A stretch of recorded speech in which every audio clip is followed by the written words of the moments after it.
Are you able to hear my chat pinging, Carrie? Okay, good.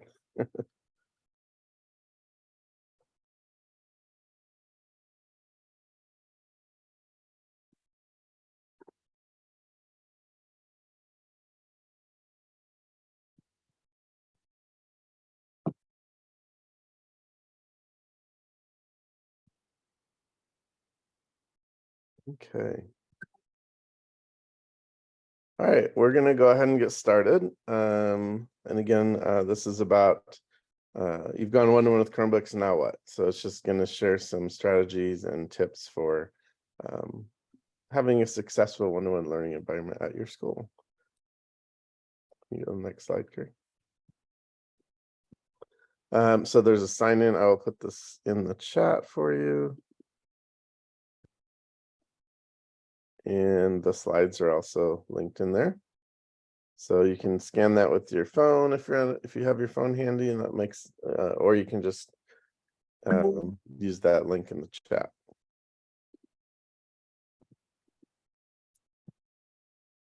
Okay, you can go to the next slide. So welcome everybody. My name is Dr. Michael Bloomsma. That's my dog Cooper. I am program administrator on the digital learning team, and my role is to support the middle schools in the cohort. And I basically lead the one-to-one program along with Carrie, who you'll meet in a second. And we, as you heard in the keynote, we've made amazing progress in the last few years of getting every student a device in the district. Hi, everyone. Carrie Batty, the Tech Access Operations Manager for the Department of Technology. As Michael mentioned, I partner with Michael on the one-to-one program, district-wide, getting students Chromebooks. That's just me at the top of Yosemite Falls this past summer or spring. So I like to hike. And again, if you want to access the slide deck, you can do it there, and I'm putting it in the chat again for you. Go ahead, Carrie. Just a couple norms for today. If you have questions, type them into the chat, and Carrie will do the best he can to answer those, and he'll raise it in the meeting if it's something that we think will benefit everybody. Try to stay muted so that you can so that we can hear everyone.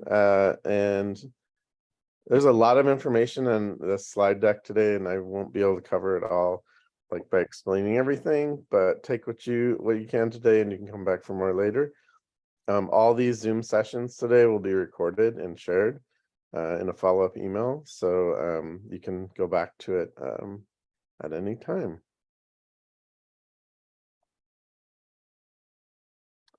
And we're going to do a warm opener. I'm going to throw you in some breakout rooms. And actually, if you could put, I guess you don't have to put your name, but if you want to put your school site and your role in the chat, it would be great to see who's with us today. And what kind of, if you're elementary, middle, or high school. And then in a minute, I'm going to put you into breakout group with a couple of folks. And just share a photo of a highlight from your summer vacation. And if you want, you can just kind of put your phone to your camera on your computer. That's probably the easiest way to do it. And for me, that's my sister and my dog Cooper. And my family lives in Michigan, so I flew my sister out here, and we did a road trip back to Michigan. Took about 7 days. Went to Lake Tahoe. We went to Yellowstone, Denver, and it's pretty boring after that. But it was a great time to connect, and that's a Volkswagen ID4. So I took my electric car and actually made it pretty well, not too many problems. Okay, so I'm going to put you in some breakout groups, and then we'll give you about 5 minutes to share. 1 second, let me find breakout rooms. Okay, how many people do we have, Carrie? 11. 11. That includes us, though, right? Yeah, so 9. So 9. So let me do 3 breakout rooms. Okay, here you go. It'll probably pop up and ask you to join the breakout room. So if you can just accept that, that would be great.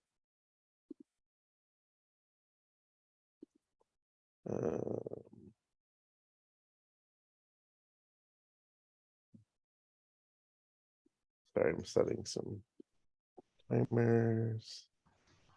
Okay. All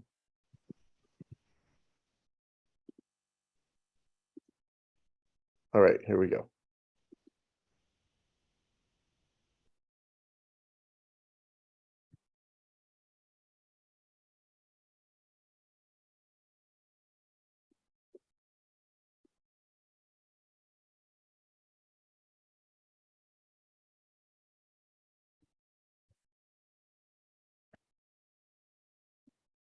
So 10:07.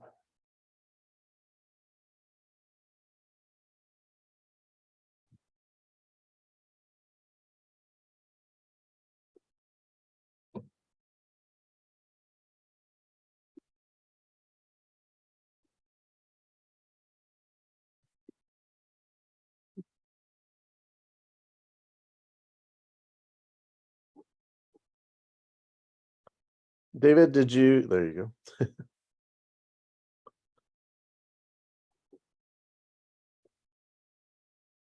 Hi, Marivek. I'm going to put you in a breakout room. We're just sharing a highlight from our summer.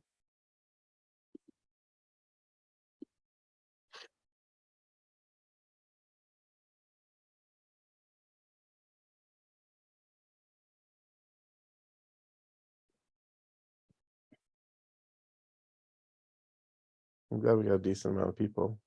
Mm-hmm.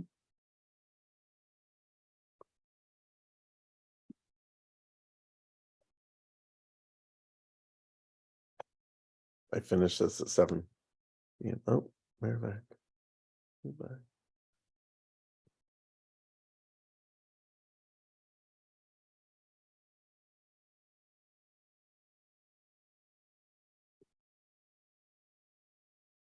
Hi, Tian Ying. I'm going to put you in a breakout room. We're just sharing a highlight from our summer.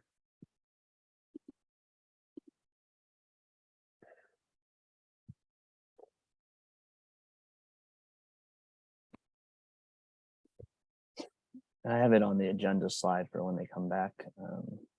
That's perfect. There's somebody from Lowell and Galileo. Nice. Are you? Do you see the chat that you can chat with everyone? I see the chat. The thing is, to get the links, I have to come out of screen share. No, it's fine. I just wanted to. Yeah, I see the chats. Okay. Oh, yeah, I didn't even see that. Hoover, Lincoln, Hoover, Galileo, nice. Well, cool. Every time I move my mouse, the bottom toolbar comes on.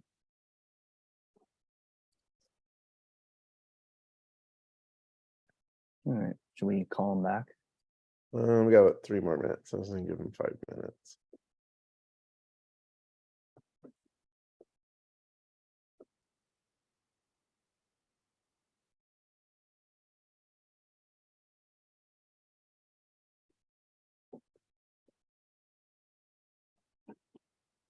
Okay.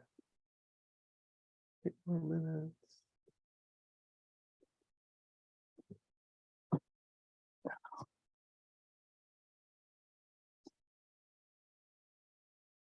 Yeah, there's a lot in here, but it's okay.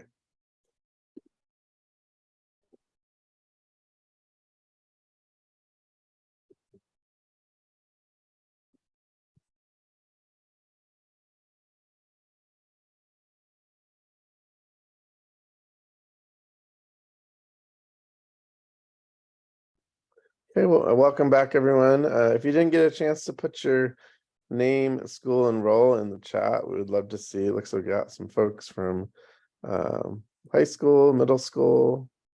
So that's great to see. I'm going to put in the chat again the sign in, and you just have to sign in once for the whole day.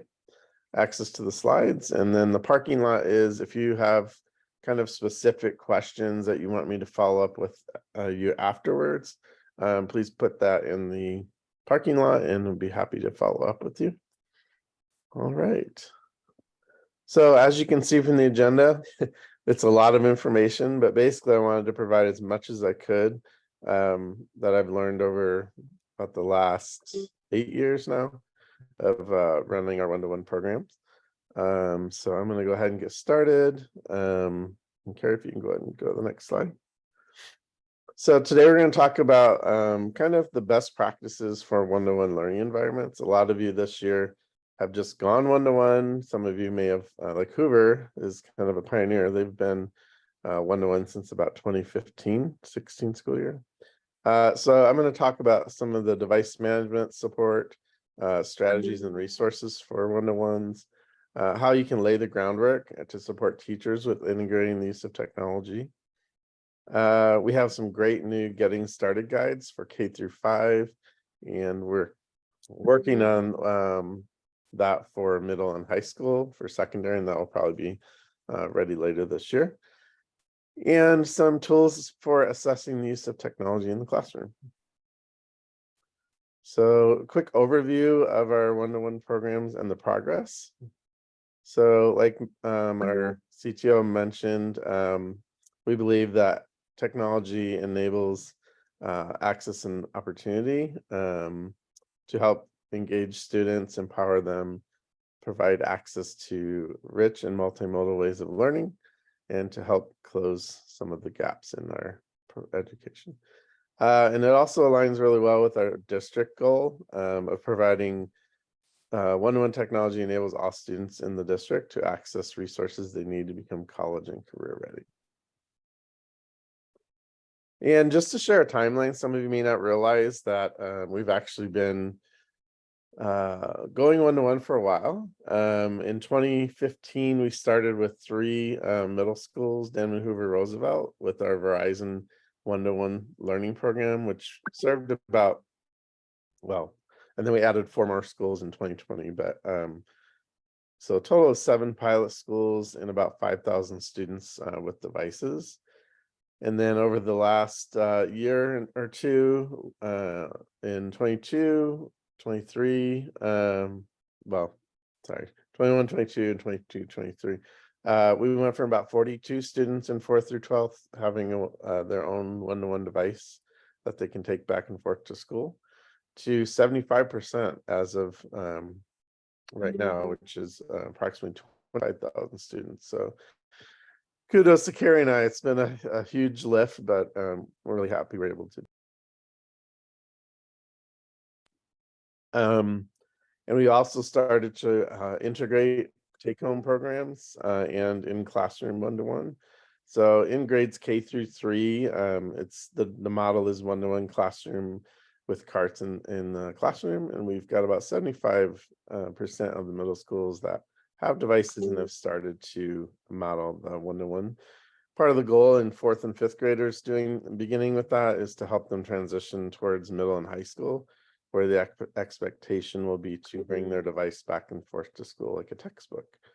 And as you can see, we have rolled out, one-to-one at 12 of our 13 comprehensive middle schools and about half of our comprehensive high schools. And on the right, I'm not going to read through all these, but some of our implementation goals is, again, to help 4th and 5th grade students transition to becoming used to taking that device back and forth to school. And then once students receive a device in 4th grade, they keep it through their senior year in high school. And likely there will be a refresh somewhere in that cycle of those years. But those are some of our goals. And just to highlight the schools that were kind of the pioneers, like I mentioned, in the 2015-16 school year, we started with them in Hoover and Roosevelt. And then we added Everett, Francisco, Lick, and Willie Brown in 2020. And I'm not going to play it, but over here, you will see, actually, maybe I'll play a couple minutes of it, but just to share some of the background. Carrie, if you could just play a couple minutes.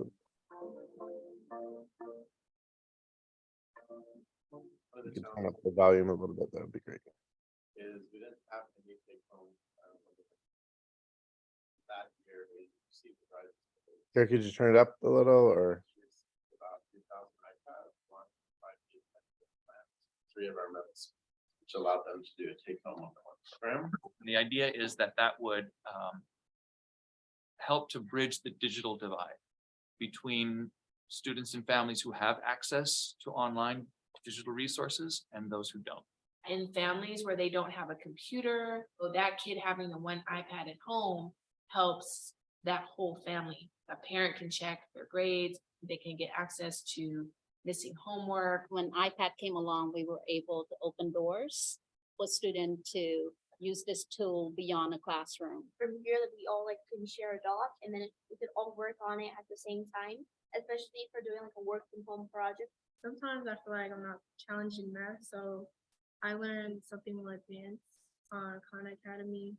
Well, I didn't really enjoy using iPad because I like more hands-on projects. Students using technology has changed my teaching in such a way where our students get to do more of the doing and they get to use technology to create. I created a student tech team through this role. They get to custom design their learning goals for the year. One of the areas of specialization that the student tech team chose to work in is designing and building PC systems.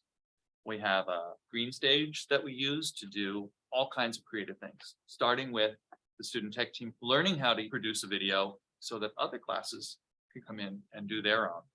So in our math department and in San Francisco Unified, we really focus on equity and making sure that all kids are thinking and talking about math rigorously.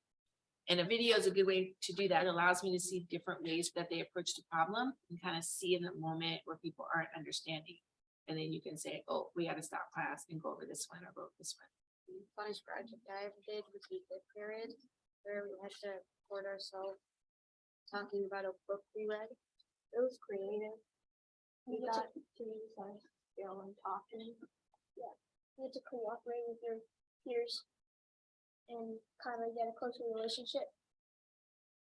Today we've been doing a party where you're listening to everyone's podcasts about those books. Vayan terminando su último podcast. If we are trying to get kids to talk about what they learn, this is one way we can approach their learning, so have them tell their narrative through podcasts and things like that. Talk about voice and choice, right? They get to choose what they're doing and put it into their own voice, and it becomes a really rich, deep learning experience. When I gave him the assignment for soundtrack, he was so lively, he was interactive, making his own sound and stuff like that. So it was exciting to see that part. It's like, wow, there's the other side that I didn't know about this child.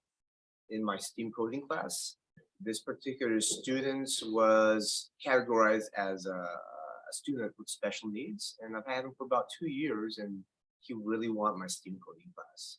He wanted to learn how to make a game, and in the middle of this year, he's learning how to use, some of the syntax coding, and he got a character to move up, down, left, and right with his keyboard using syntax coding. That's something that he's really proud of. Due to the success of our program, we'll be able to expand to 4 new schools next year, which would be Everett, James Lake, Francisco.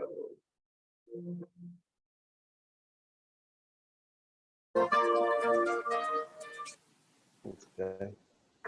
So that just gives a background of kind of where we were and highlighted some of the schools and some of the teachers that were involved and some of the coaches.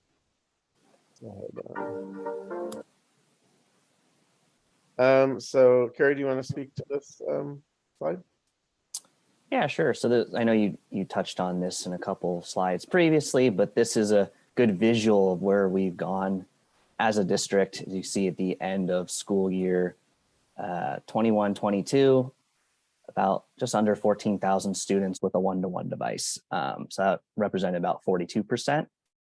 And then kind of the halfway point of where we were in December of last year, and then where we finished this school year in May. That's pretty amazing. That means basically seeing 11,000 additional students receiving a device this past year. And that doesn't even include students who we kind of refreshed devices for. So just an amazing example of what we've done, not only Department of Technology, but all of our schools. I know almost every school has what we call a site device manager. Many are teachers who work with us. And so This is kind of a big shout out of a success of us as a district.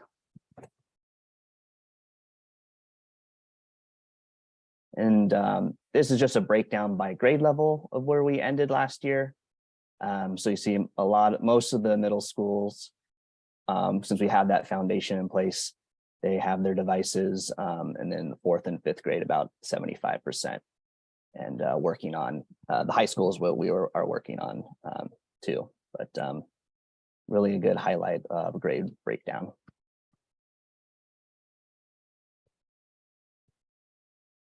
And thank you, Carrie. And as you saw, we actually started with iPads with Verizon initially, and then a few schools had Chromebooks, and then now we've transitioned everyone to Chromebooks. And this is just kind of a graphic of our journey. We started a couple years ago with kind of collecting back all those devices from the pandemic that kids had at home. And then now we started assessing kind of, did they still have their device? Was it lost, stolen, or broken? And making sure every student had a device. Had a lot of schools e-waste a lot of old devices, which is great because we want to make sure they're more current. And now we're on that 4th stage of implementing device use models with our schools. And this is just a highlight of the different models.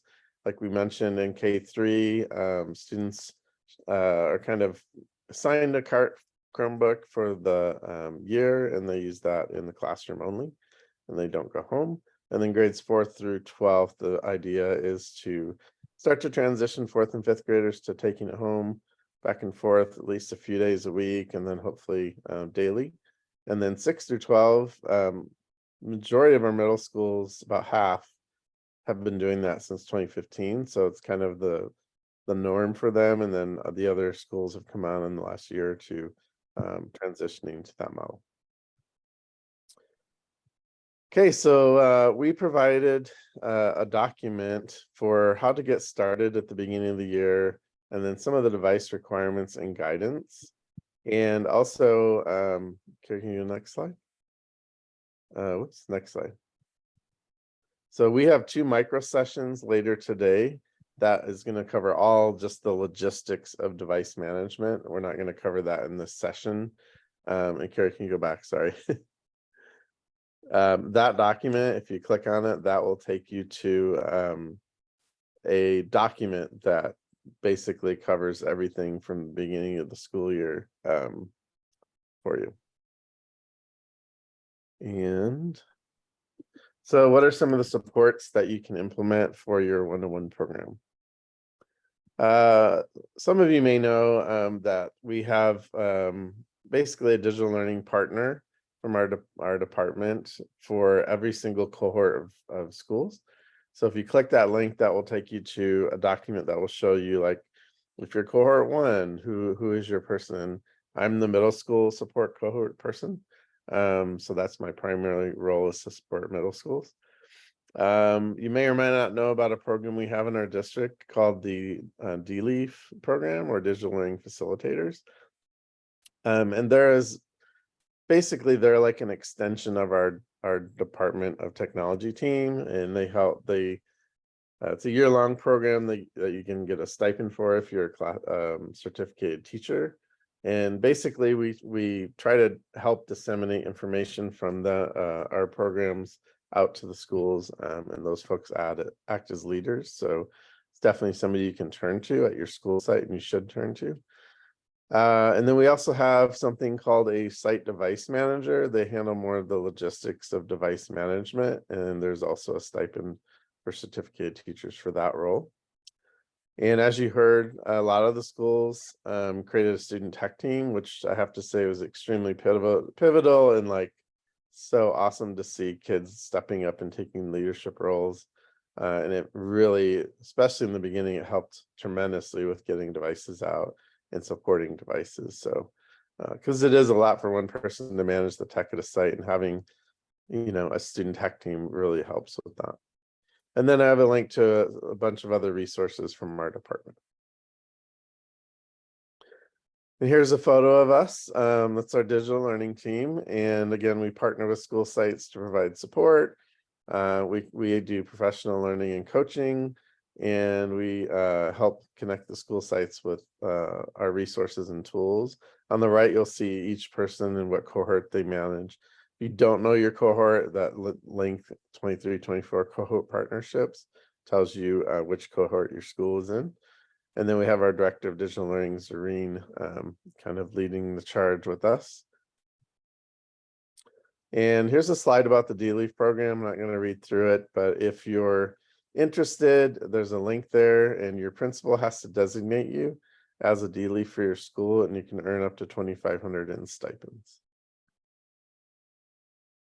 And this talks about our device management role and some of the expected tasks that are included in that, and then the stipends. You do have to be a certificated teacher for this role in order to get the payment, and if you complete that form, then we will know that you're gonna take on that role. You can split it with one other teacher at your school site, and it will be an exact 50% split of the stipend. All right, so how can you lay the groundwork for your one-to-one program? I have to say one of the most important things for those beginning schools and the ones that had the most success were the ones that kind of, I won't say a hard line, but they were very good about setting device care and expectations for their students. It resulted in less broken devices, less lost devices, less kids not bringing them to school. And so that was a pretty important thing. And then we have a digital citizenship curriculum. We actually have a brand new K-5 SFUSD digital curriculum. And then there are also some links to Common Sense Media for 6th through 12th grade. We are working on secondary digital citizenship curriculum, but it will probably be, it's a heavy lift. So that will probably be kind of later in the school year, maybe second semester. And again, student tech team is really important. And there on the left, there's a document that basically shares best practices that we learned during our piloting of one-to-one way back in 2015. And so here's just some guidelines to help you as you set those device expectations.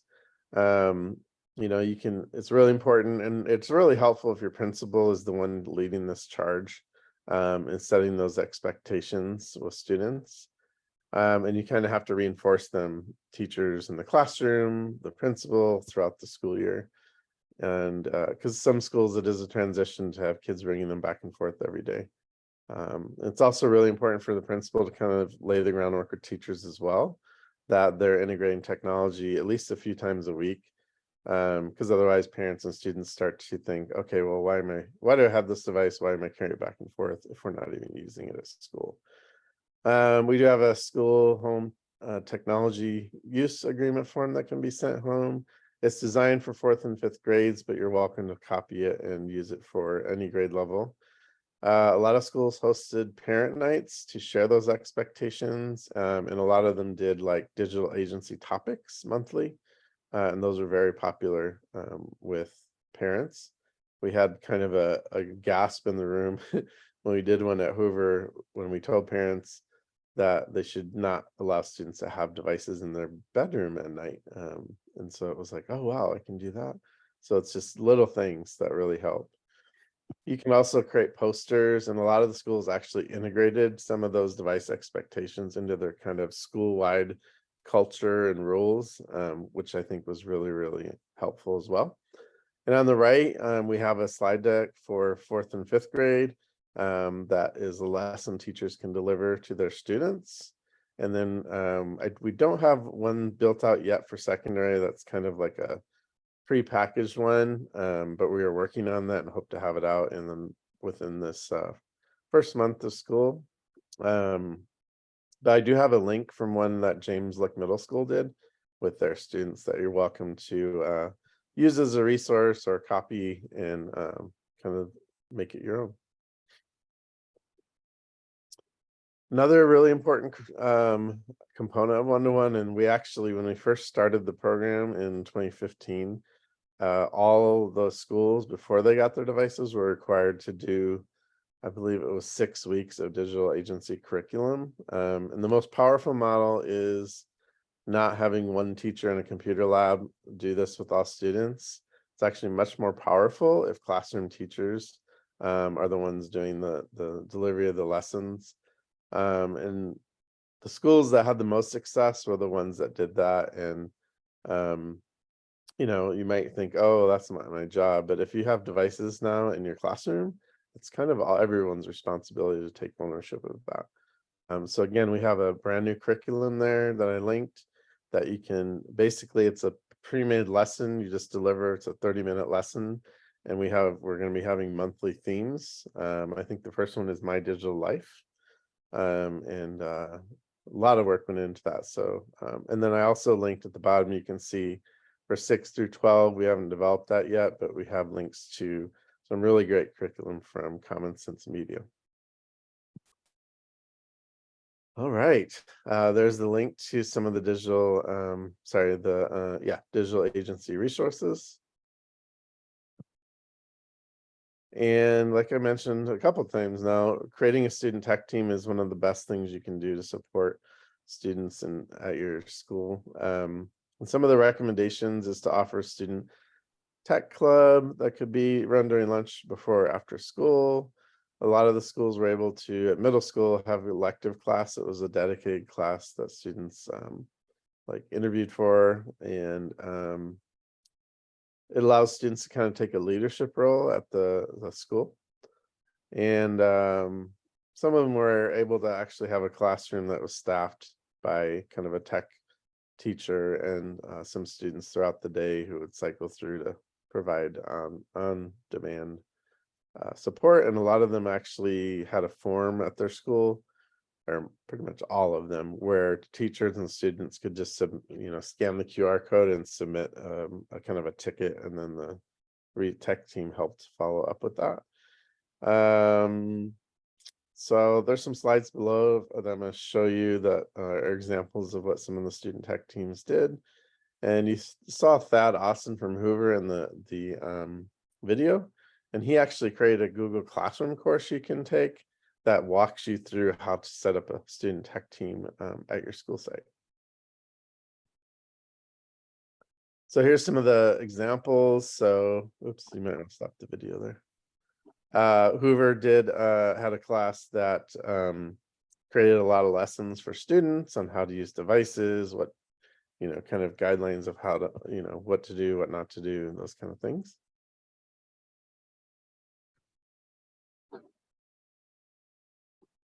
And Francisco, they created a specific website that had all kinds of technology resources and tips. Most of them are on iPads because that's what we use for most of the program, but really great resource. Roosevelt did some PSAs, and do you want to play just like a minute of this?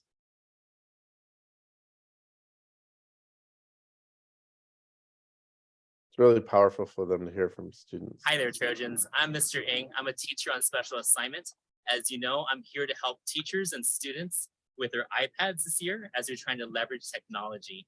We have a lot of things going on this year. In particular, I want to tell you about our Tech Trojan. There's 10 of us, 10 students that is, and we work together to record the videos as well as the public service announcements you may have seen on Fridays, as well as on our Roosevelt School group page.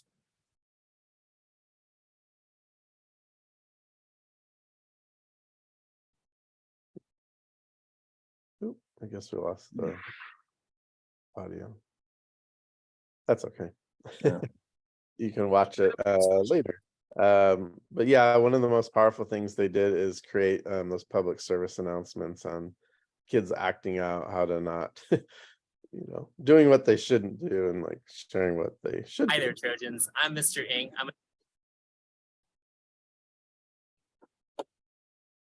All right.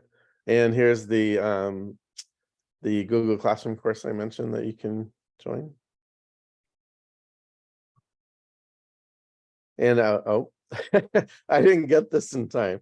Sorry about that, but I will add it later so you can go back to it. So what Roosevelt did is, and this was really, I thought it was really powerful. the principal wanted to really reinforce that kids need to bring their devices charged to class every single day. So they would do a random surprise spot check in a class period once a week. And basically the student tech team had a Google form. They'd go through the classroom, count how many kids had devices, and record that classroom teacher, and then, or not record them, but like mark down, these are how many per classroom. And then at the end of that week, the top like 2 or 3 classrooms got some kind of a reward. And that was really, really helpful in kind of setting that culture like, yes, this is an expectation. You need to bring this device every day. Some of the ongoing recommendations, and the first one's extremely important and something we did at the pilot schools. We actually had a partner called Digital Promise that helped us implement some of this, but reviewing best practices for managing technology in the classroom. I know one of the things that happened is, since teachers had students with devices, there was a lot of pressure. They felt like, oh, if the principal comes through, kids have to have devices out all the time and use them all the time. And that's not the expectation. The expectation is to use the technology when it enhances the lesson and makes it more engaging for students. There's a model called the SAMR model that basically talks about like how teachers typically begin to integrate technology. They start with substitution, which is like basically taking a ditto and putting it on electronic device. And then it goes up like to collaborative Google Docs, and then video, and like, you know, some really more engaging transformative practices. And also providing ongoing professional development to your teachers on those best practices.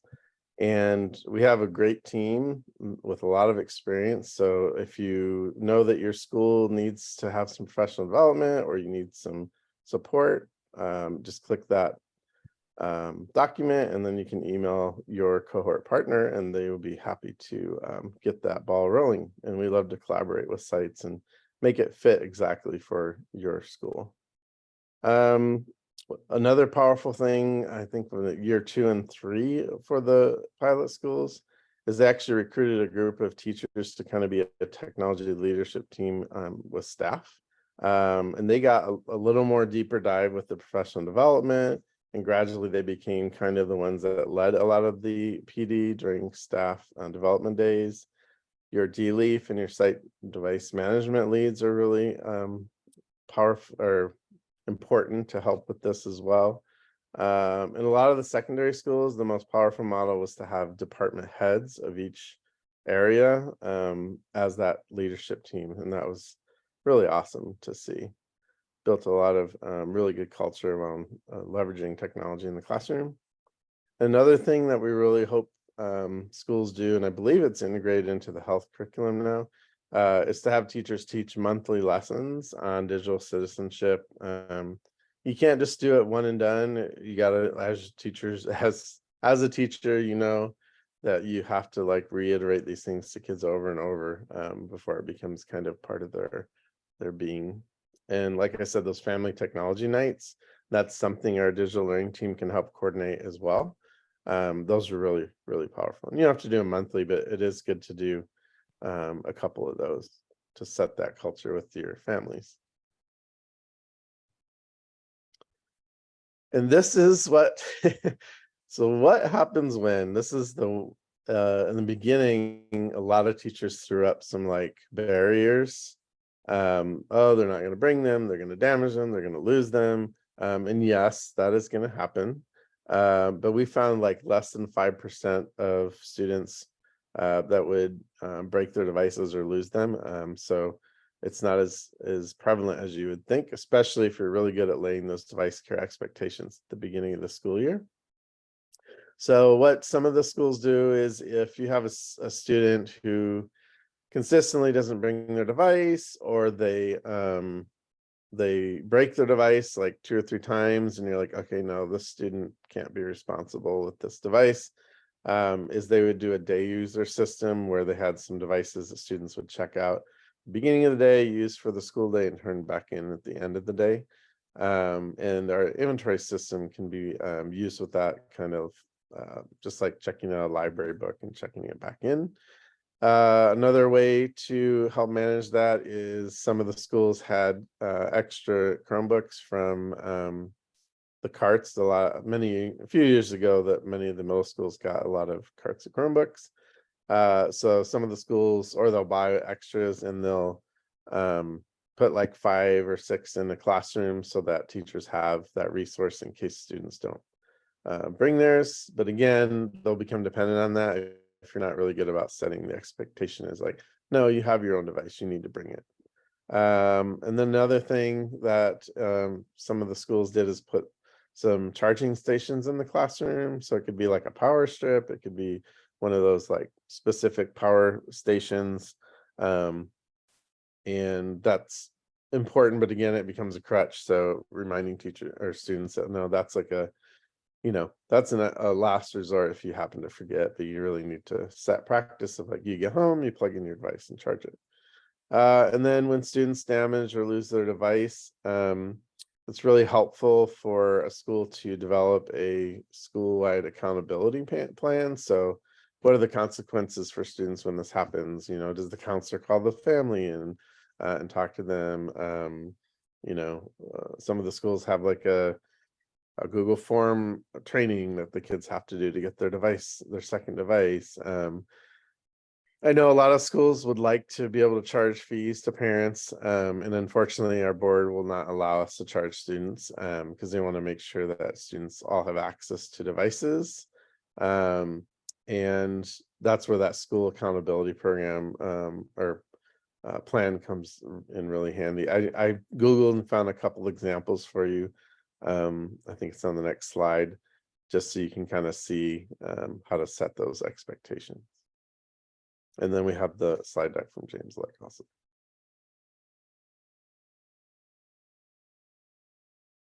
This I'm really excited to announce. We spent all year, pretty much last year, working on this. Some of you may know that the Curriculum and Instruction Department has created instructional guides for teachers that kind of help get teachers started with implementing the curriculum. And so what our team did is kind of partner with them, and we said, hey, digital learning needs to be a part of instruction, especially now that we're one-to-one. And so our team developed K-5 digital learning getting starting guides. And this is great for the beginning of the year for those teachers either brand new or just need that extra support. It's kind of great because there's some pre-made lessons for you that you can just teach. And we are working on secondary, but it probably won't be ready till later this school year, as it takes a lot of work. And I think the next couple slides. Yeah, so there's the website where you can access them. And this is an example of kind of what it looks like. There's some framing, there's some resources for kind of preparing students for digital learning. There's some resources around digital fluency and digital agency, kind of tying in with what the superintendent talked about that academic ownership piece, and then going deeper with some other great resources. And if you could just play that video, that would be great. This is from our director. I'm the director of digital learning for SFUSD's Department of Technology, and I used to be a classroom teacher here in the district as well. The Digital Learning and Enablement team has created this slide deck to help you get started in integrating digital learning into your curriculum. We hope that this resource will give you some practical ideas and strategies to use with your students. This slide deck has 5 sections for you to explore, with a table of contents to help you navigate. You don't need to go in order.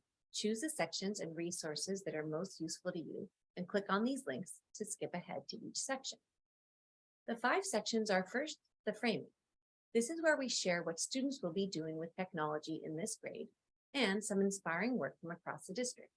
You can see that this section is in purple and labeled with the icon of the hands.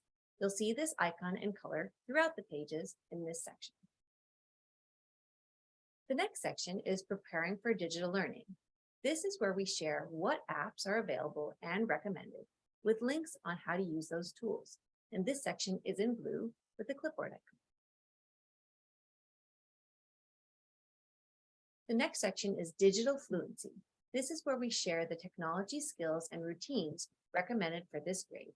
In addition to information about devices, digital citizenship skills, which we call digital agency, and family partnership resources. You can think of digital fluency as those foundational tech skills like keyboarding, learning about Chromebook features, and staying safe online. And this section is in green with the laptop icon. The next section is academic ownership. And this is where we link to specific activities and lessons that enhance our district curriculum with digital tools. You might want to jump to this section for those grab and go lessons to get started with. You'll see this term academic ownership in other district resources too. And it means that we're making sure students are responsible for doing their own thinking. In other words, owning their academic learning. This section is in orange with the brain icon. And finally, our Going Deeper section, where we have lots more digital learning resources for you. This section is in dark blue with the diving icon. Once again, you don't have to use this deck in order. Please click on the links in the table of contents at the beginning of the deck, and then click on any of the links to jump directly to those sections. Please bookmark this slide deck and feel free to share it with colleagues, and contact our team with any questions or feedback. We hope that this tool will give each and every student in SFUSD the critical foundation in technology skills needed to thrive in the 21st century. Hopefully that I really wanted to do that just to give you a glimpse in how valuable that can be as a resource for teachers. And that's again our team that worked very hard on creating this. Okay, and this is something kind of we may not think about, but it's really important to kind of do some of that formative assessment throughout the school year of like assessing how technology is being used in the classroom. And this is not like an evaluative thing of the teacher, it's just looking at the classroom environment, like how are kids using that technology in the classroom. Go ahead, Carrie. So this is the SAMR model I talked about, and typically teachers progress from the bottom to the top. And the goal is to get above that dotted line where the technology is really transforming the lesson and really kind of making it very engaging and transformative for students. And Carrie, if you could play that video, would be great.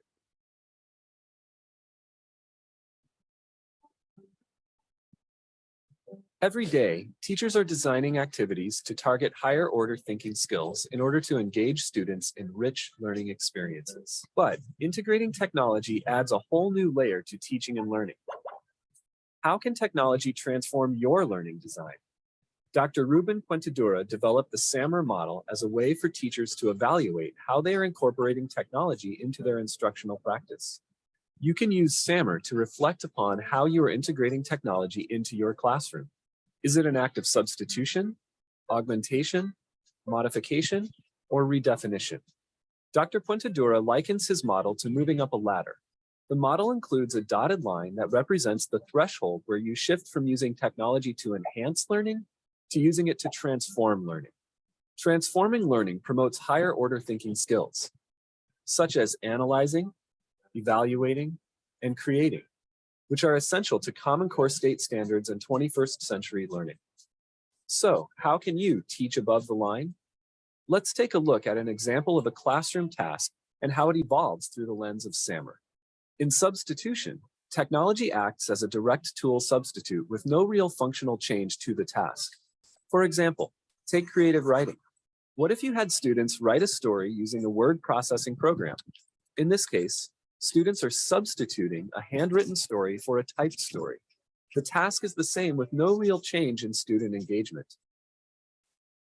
In augmentation, technology still substitutes, but with some functional improvement. What if you took the same creative writing assignment and had students use a word processing program? They could use features such as spell check and tools for formatting. Again, the story writing task is the same, but the technology augments it with enhanced productivity. In modification, technology should allow for significant task redesign. Take the same creative writing assignment and have students use Google Docs to write their stories. Students can then share these stories with peers and provide real-time feedback. Here, technology has significantly modified the original task by introducing the benefits of student collaboration. At the top stage, redefinition, technology allows for the creation of entirely new tasks that were previously inconceivable. What if students transform their written stories into multimedia productions? After creating storyboards, students film scenes, edit clips, and add music. They can publish the videos and receive feedback from voices across the globe. In this case, technology redefines the story writing task to include media creation, critical thinking, collaboration, and communication. So, how can you use SAMR to reflect upon transforming your learning design? Quintadora offers reflection questions to help you move up the SAMR ladder and shift how you are designing learning experiences. For instance, ask yourself, what will I gain by replacing the older technology with the new technology?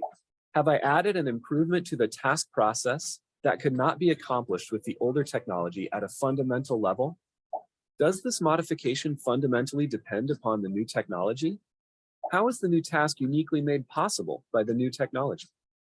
These are just a few of the questions you can ask yourself as you evaluate the design of a classroom task, and consider that not all technology integration is created equal. Ultimately, SAMR can help you evaluate your use of technology and design tasks that target higher order thinking skills, engage students in rich learning experiences, and impact student achievement. That's great.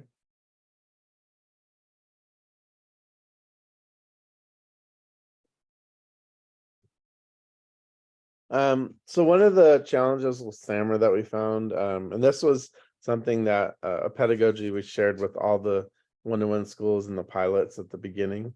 I don't have time to go over this in detail, but essentially, this technology integration matrix doesn't just tell you where your task is at in the kind of the continuum, but it actually breaks it down into these characteristics of active learning, collaborative learning, constructive learning, authentic learning, goal-directed learning, and then across the top, it kind of that is the part that aligns to SAMR.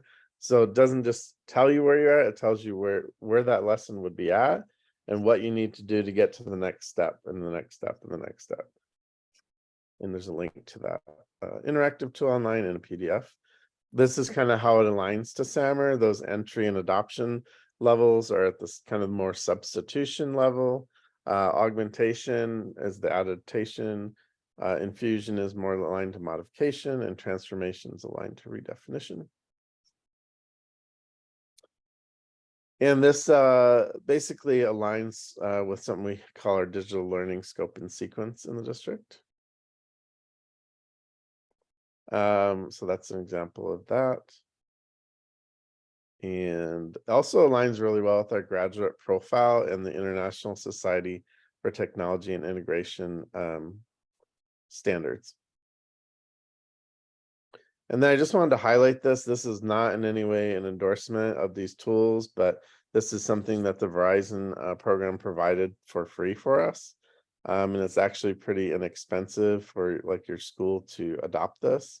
And again, this is not an evaluative thing. This is just to help staff kind of see where you're at and progress. One of the challenges and the things that I was kind of like a lesson learned was that just because you deliver professional development doesn't mean teachers are going to do it and that it's going to get picked up. You have to kind of continually make those classroom visits and look at, hey, this is an area our staff needs to work on.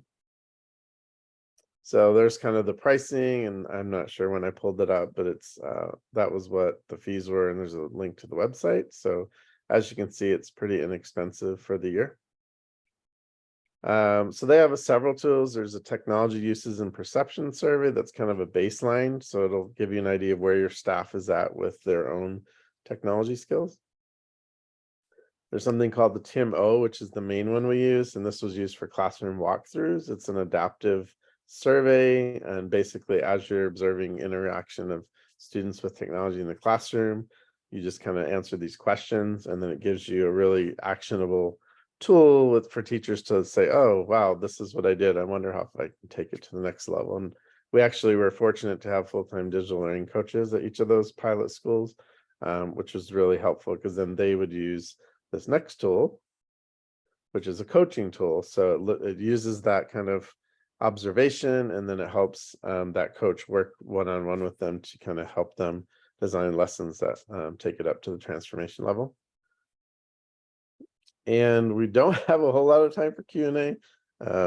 So please use that parking lot document if you have specific questions or just want me to follow up with you, or have someone from our digital learning team follow up with you.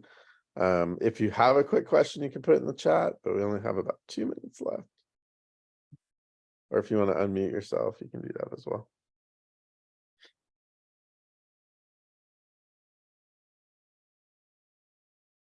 Okay, carrying the next slide. So just a reminder to use that parking lot document.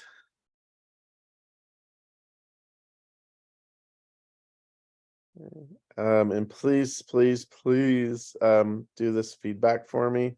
I am always trying to improve my presentations and how valuable I can make it for teachers. You can scan that or go to the website. When you're filling it out, look for the "You've Gone One-to-One with Chromebooks" drop down. And this is a question we get a lot, is how to get paid, which is important. So this tells you how to get that money. And this is also really important to check out. We have a ton of resources. So again, that's who you can reach out to for support, the instructional guides, digital agency curriculum, some really, really great resources for use of Google tools. Really valuable resources for Seesaw, which you may or may not be aware of. Definitely check that out. It's paid for the whole district. Some important things around using Synergy and Google Classroom. More Synergy resources. Adobe Express, we heard about during the introduction today. Again, another free resource that is paid for, or I'm not sure if we pay for it, but it's I think they provide it free. So that's an awesome resource. And just a reminder that we have vetted a lot of digital tools, and it's really important to protect student privacy, because if you just click on sign with Google, you'd be surprised at how much data gets shared. Reminder of the D-Leaf program and how to sign up. Family Tech Partnership. We now have a family tech help option for families, which we did not have until the pandemic. And how to get help. You can always put in a help desk ticket. So I want to thank everyone for joining us. That's our time together. Please reach out or put some information in that parking lot document if you want us to follow up with you. Whoops, let me put that document in the chat. There you go. All right, thanks everyone. We really appreciate you joining us today.